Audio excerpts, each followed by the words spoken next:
मित्रों, आप सबको शरद कोकास का नमस्कार। एक छोटी सी प्रेम कविता प्रस्तुत कर रहा हूं जिसका शीर्षक है इस तरह प्रेम। वस्तुतः यह कविता मेरे प्रेम की कविता नहीं है। ये मनुष्य के सामाजिक सरोकारों की कविता है, इतिहास की कविता है, मनुष्य की जिजीविषा की कविता है। इस तरह प्रेम।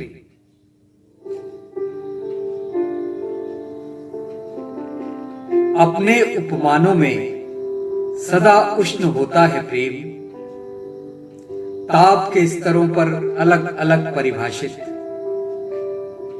सर्द गीली सी रातों में, सर्द सीली सी रातों में माचिस की तीली सा जल उठता भक्त से।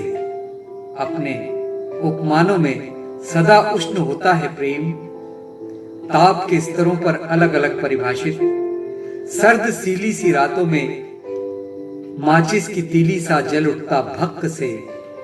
ठंडे अंधेरे जंगलों में पेड़ों के आलिंगन में आग बनकर फूट पड़ता।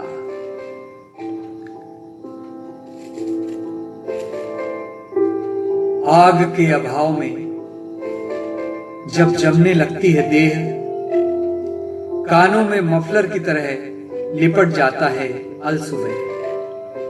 सूरज की उष्मा सा भीतर प्रवेश कर जाता है, ढलता है सर्दियों की दोपहर में। ढलता है सर्दियों की दोपहर में, कुछ देर धूप में बैठने की चाहत में रात में लिहाफ की तरह लिपट जाता हमारे इर्द गिर्द। पहाड़ों पर गहराने लगते जब शाम के साए, आलिंगन बद्ध हो जाते जब कपसीले बादल। सघन पेड़ों के पीछे अभिसारिका रात निकल पड़ती किसी साथी की तलाश में। अभिसारिका रात निकल पड़ती किसी साथी की तलाश में। एक अलाव जलता प्रेमियों की देह में, धीरे धीरे सुलगते भावनाओं के नर्म काष्ठखंड। आंखों से प्रस्फुटित होती कोई चिंगारी, होठों से निकलता मीठा धुआं और जिह्वा को सोंधे स्वाद से भर देता। एक कच्ची लकड़ी चटकती उष्णता पाकर, एक कच्ची लकड़ी चटकती उष्णता पाकर किसी दरार से बाहर आने लगती भीतर की नमी।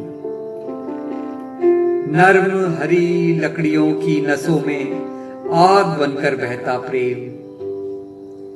ऐठ कर सीधा होने लगता काष्ठ का एक टुकड़ा, सुलगती आग में ढूंढता हुआ अपनी जगह।